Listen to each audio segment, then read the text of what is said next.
We start today in Puerto Rico, where over 15,000 Airbnb rentals in Puerto Rico have brought millions of dollars into the economy. And a study carried out by the Oxford economics firm exposed the economic impact of the short-term rental platform, which in 2021 promoted the creation of over 24,000 jobs. The boom in short-term rentals in Puerto Rico is demonstrated once again in a study conducted by the firm Oxford Economics, whose results show that the direct impact of expanding by guest booking through Airbnb in Puerto Rico was $1.7 million in 2021, equivalent to 23% of all direct tourism activity that year. Guest booking through Airbnb directly supported $872 million of the island's GDP and created 24,000 jobs. Airbnb, which entered the local market in 2008, registered significant growth in Puerto Rico. The study highlighted that for every 1,000 Airbnb stays, 17 jobs and $330,000 were generated. The company's impact in Puerto Rico is extensive, according to Airbnb's director for Mexico and the Caribbean, Ángel Terral. The platform has more than 15,000 units in the island and over 8,000 registered hosts. Of the total number of hosts, the study found that 92% correspond to residents of the island, while 7% in the U.S. Airbnb claimed that its occupancy tax collection, better known as room tax, totaled $15 million from 2017 to June 2022. This platform, together with BRO and the Puerto Rican Join & Join, are the only three that have agreements with the government to withhold room tax and remit it to the Department of Treasury. Reporting from San Juan, Puerto Rico, Frances Felix. Well, as part of the efforts to prevent cases of suicide in Guyana, the government will present a bill to the National Assembly to address preventative measures to combat suicide and mental health awareness. A section of the bill will also seek to repeal of the law which makes attempted suicide a criminal offense in the country. Minister of Health Dr. Frank Anthony said there have been numerous calls for the removal of attempted suicide from the list of criminal offenses. Guyana has one of the highest suicide rates in the region, and when placed on the per capita index, the suicide rate is among the highest in the world.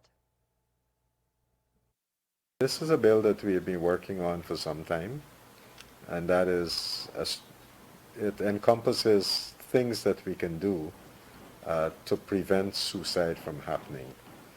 And the bill also provides for the repeal of a section of our law that criminalizes persons who attempt suicide. So this has been something that people have been advocating for a long time, to remove that section of our law. So this bill, once we pass it, would help to repeal that section. Now, the health minister did admit that suicide remains a haunting issue in Guyana, despite the many efforts to address the issue over the years. He said the efforts are ongoing to deal with the problem. We need to put an effective program in place so that we can detect depression, treat depression, and prevent suicide from happening. And we need more partnerships, more people in the community that can act as a safety net for persons who might be vulnerable to depression and things like that. So if we have stronger community relations, stronger community leadership, then it can help us to identify these persons who are vulnerable and work with us to give them the kind of support they would need during this period of vulnerability. Meantime, authorities responded after a large group of migrants were found crowded on a boat in waters just off of South Florida on Thursday.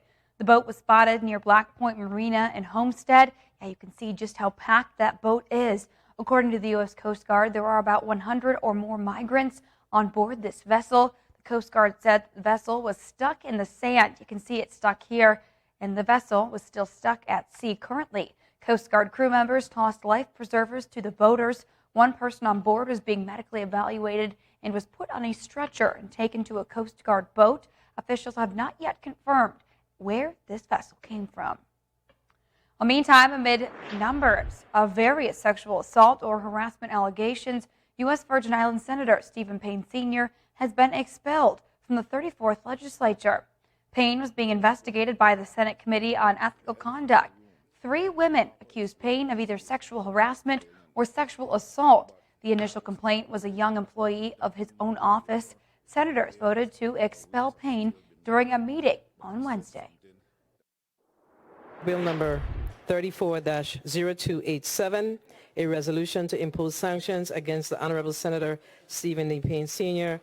for violations of the Code of Ethical Conduct of the 34th Legislature of the Virgin Islands and for violations of the legislature's zero-tolerance policy against sexual harassment, as amended, has been approved by this body and will be forwarded to the governor.